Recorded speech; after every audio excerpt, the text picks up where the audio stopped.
Welcome to At the Table, a podcast by the Ohio Leadership Advisory Council. I'm your host, Dr. Elizabeth Lolli, co-director of OLAC. This is a space where Ohio education leaders come together to explore timely and relevant topics shaping leadership, learning, and school improvement across the state. Whether you're a superintendent, principal, coach, or classroom teacher, there's a seat for you here. Let's get started.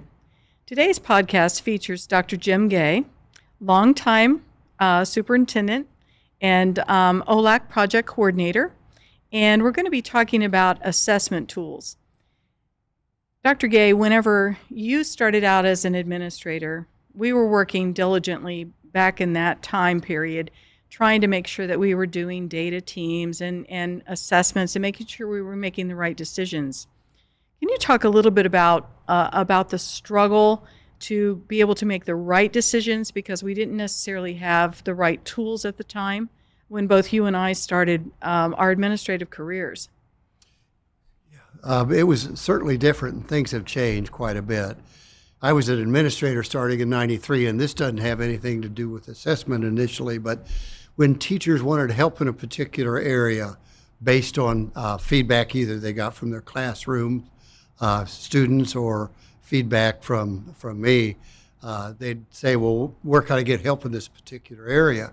And we would go to our teacher library, which was 4 or 5 books on top of the microwave, to see what was in those books to help. If that information was not there, I would travel down to the University of Dayton and get information, pull it from the library and then bring it back. And when that was probably about a 45-minute drive to get down there. But that necessarily didn't have anything to do with assessment. In terms of assessment pieces for related to the functioning of our teams when we were creating teams, we would do things like informal surveys, informally ask people what they needed, and just through conversation, we'd try to find out what was missing. Now, that wasn't a very effective way to do things, because some people were reluctant to tell you, others were not reluctant to tell you, and they'd tell you quite a bit of things, some of which was not accurate. But we didn't really have a formal way to gather data. Sometimes we would do surveys, but they were surveys that we created on our own, so we really didn't have many tools. Then the OLAC website came out, and the first tools that came out that we used at the district level, we had a tool from Moving Your Numbers, which was a district guide you could download, and you could give it to people. It was a paper pencil guide. You would survey, and you would bring those surveys back, collate them, get the averages, and then that was kind of one way to gather data, which was better than what we were using before. At the building level, there was also a paper pencil. It was online, but it wasn't in a format that you could distribute, a BLT assessment. It was quite different than the assessment we have now. 1, it was online, and 2, it did not have some of the tools and resources that the new assessments have. So didn't have much in the beginning. Then we had a couple paper pencil guides that we could distribute, and now we're transitioning to the assessment guides we have now.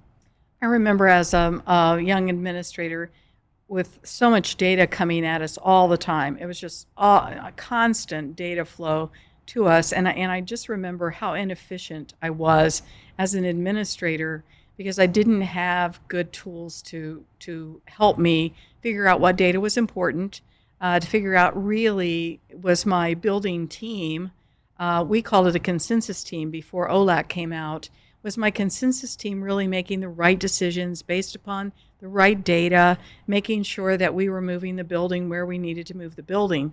And then whenever I was in the curriculum office, we had money coming at us, different grants that you could write, different grants that you could apply for at the State Department level, that sort of thing.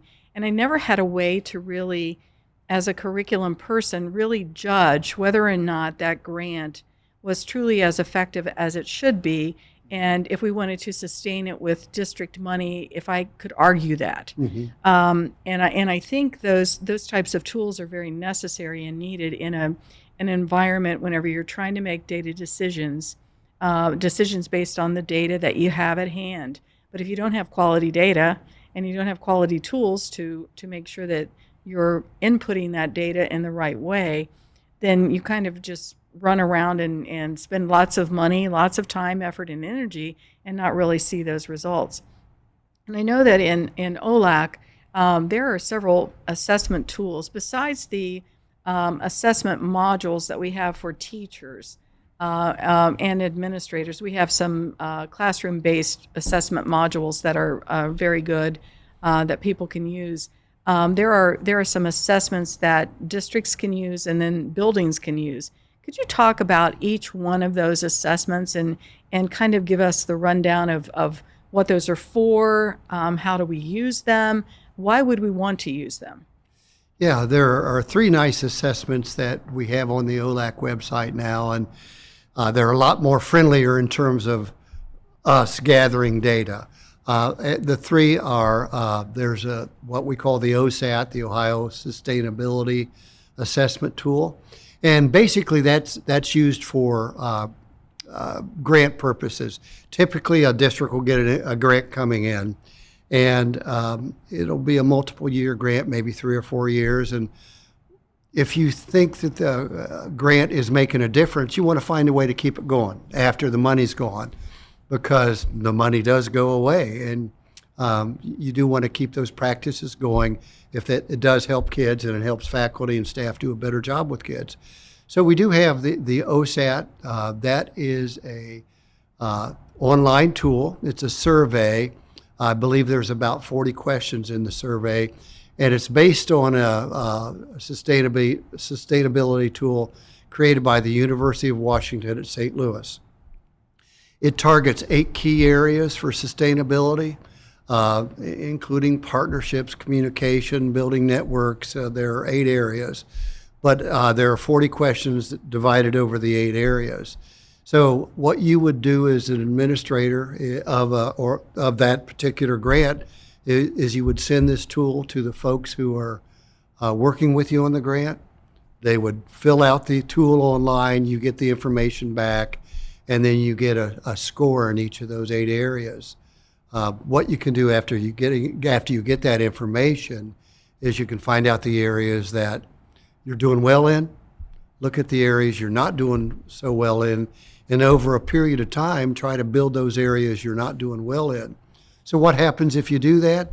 If you're able to make those connections and build capacity in the areas that you're not doing well in, the chances of keeping that grant going after the money's gone increases. And you as a former superintendent, and I'm a former superintendent, we're always tight on money. So the chances of a grant going forward aren't as great if that groundwork hasn't been done ahead of time. So the sustainability tool is a nice way to get that work done ahead of time. We recommend that you send it out the first year of your grant, and then the second and the third and the fourth, and kind of look for trends in terms of what are you doing well in, what areas maybe you haven't thought about in terms of sustainability to shore up. So if you do find the grant to be effective, how can you keep it going? Right. Would that interfere with having to have some grants require you to have an outside evaluator? Would that in any way interfere with hiring that outside evaluator? Not at all. This is really just building the internal capacity and the connections internally, really to work with central office to see if there's ways to get funding either from the central office to keep the grant going, or if there's networks outside and other agencies that you can tap to keep the grant going. So it doesn't have anything to do with the external evaluator at all. Okay, so that's the first tool, the sustainability tool. And again, that's for focusing on grants. We do have 2 other online tools, and one of them is called the SIPR, the Systemic Improvement, I think, Processes Review. But the SIPR has been put together for your DLT district leadership team. You might call it something else, but it's created for a review of district level processes that are geared towards school improvement. Again, it's an online assessment. There are about 32 questions or 35 questions on this online assessment. And what that does is it assesses how the district's doing it in 4 discrete areas. Questions are interspersed within the survey, and then once folks fill out that survey, the administrator who's assigned it gets those results back. The results are compiled automatically, and then the administrator gets a document that shows how the district is faring in those 4 key areas. And there's a nice comparison score that they get.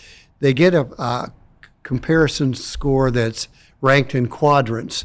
And the quadrants were based on 74 districts who took this SIPR earlier, a couple years ago. And these districts had heavy SST support before they took the survey. So their scores were quite high. But you'll get scores in those 4 areas, and then you should use those scores for a benchmark. You shouldn't worry if your scores were in the first or second quadrant. What they are is just a starting score for you, and they're a benchmark. Then also in that report, you'll get a practice profile for each of the areas.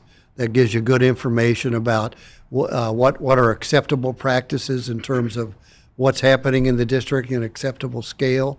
And the other nice thing you get with the SIPR is resources that you can use to strengthen each of those areas. And what we recommend is, first of all, that districts do give the SIPR, give it at the beginning of the year, and use it as a benchmark. Find maybe 1 or 2 areas that you'd like to work on. Either they could be areas that you're doing well that you want to even do better in, or areas that you'd like to strengthen. But select 1 or 2 areas, look at the resources that are suggested, and work with your DLT to improve in those areas or strengthen those areas. And then give the SIPR again at the end of the year. That's one nice way to show progress outside of assessment scores on pupil assessments or benchmarks. That's one nice way to find out, are we making good progress in our DLT in terms of the processes we have in place that research makes a difference for the capacity of staff to reach kids and for student outcomes as well. So the SIPR is the second assessment that we have in place, and that's been there 2 or 3 years we've had it. Again, another thing about the SIPR and all the assessments that's nice is once you get that report, then you can distribute the report as you see fit. Typically, districts will send the SIPR out to folks who are on the DLT, and they may have board members that, the board that they want to know, the board may want to know what's the progress of your DLT, but you as the administrator can decide who gets the report.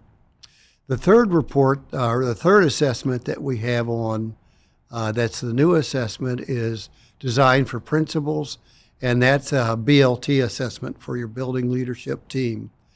That's the same type of assessment in terms of it being a quick online assessment.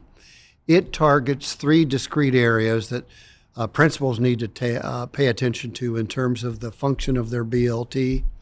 Same number of questions approximately. What the principal does is assign their BLT members. There's an invitation portion to each of those assessments. They would email the BLT members. The BLT members would get a notification that this assessment is coming your way. They would complete the assessment, and then the head of the BLT would get the results back. Like the SIPR, You will get a score in terms of how you're doing in the 3 areas, a practice profile, and then you'll also get suggestions, OLAC resources that you can go to improve in particular areas. Like the SIPR as well and the OSAT, the sustainability tool, we recommend that you give it at the beginning of the year and check the results and get it at the end of the year. Giving it at the beginning of the year, both for all 3 assessments, is a really nice way to get conversation started, targeted conversation for each of those teams, where the team as a group can kind of decide collaboratively, okay, here are the results and where do we want to go. So if I'm a principal or I'm a district administrator who wants to use one of these assessment tools, how do I get started on that? What do I need to do? Well, there's a landing. We have a mega menu on our website. You would just go to the OLAC website. You would go to the mega menu on the website. That's in the towards the upper left-hand corner. Click on that, and then down towards the right, you'll see assessment tools. You click on that button. There'll be 3 different tools. There are hot links for the 3 different tools. You would go to the assessment you're interested in, click on that assessment, and then it tells you step by step what to do. Initially, for all 3 of them, you would give yourself a team name, and then you would also identify the district that you're working in. If you're working with the SIPR, it would be just the district. If you're working with the BLT, it would be the district and the school. So you would identify your district and school, and then you get a page that prompts you to put in the email addresses of the folks that you would like to get the assessment. At this point in time, those don't auto-fill in. What you would have to do is fill in the folks' name, the person's name, email address, comma, and then the second email address, comma. After that, there's an invitation button. Once you hit invite, the recipients will get 2 things will happen for the recipients. One is they should get an email notification that you've been invited to take the assessment. And if they're not OLAC users, once they click on the assessment, they'd have to create an account. If they are OLAC users, they would get the invitation via email at the address you sent. But they'll also see, once they log into OLAC and they go to their dashboard, they'll see that assessment invitation on their dashboard. Then all they have to do is click and take it. Once they've completed it, it's just a 4 or 5 item Likert scale. There's a Likert scale for each question. Once they fill in the bubbles for each question and hit submit, then and submit it, the information then comes back to the person who sent out the assessment. So these assessments are designed for sustainability purposes, mostly for their grant work that a district might be using. For the district level planning team, and then for a building level team that helps make decisions. And with those 3 things in mind, whenever I have the results from these surveys, these assessments that are on the OLAC website, then there are resources that show up that I can actually quickly click on the OLAC website. So it's kind of a one-stop shop for decision making, and then resources that will help with those decisions that we're trying to make. For professional development in those target areas that you want to look into further. So it's just a great resource with everything at your fingertips. Excuse me. And in terms of districts, the tools are very useful for districts. Now, if you're a higher ed person and you're working with pre-service principals, it's also a valuable tool for pre-service principals or pre-service superintendents to get a feel for the assessment and what it can do for you.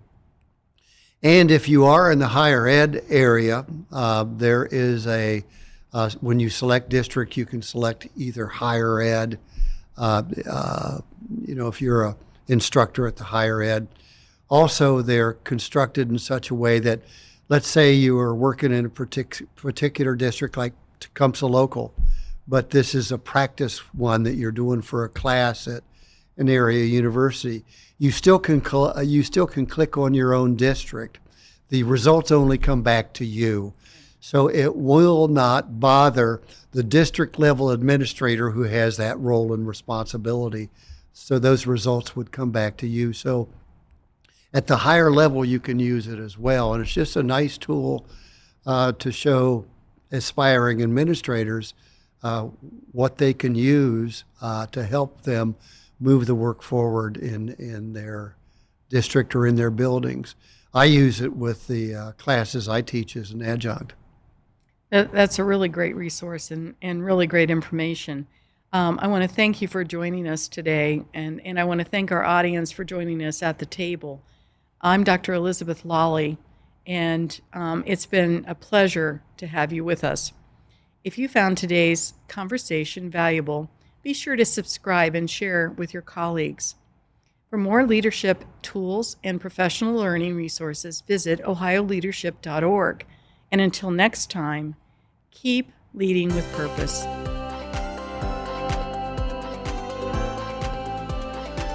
Is that it? Is there anything?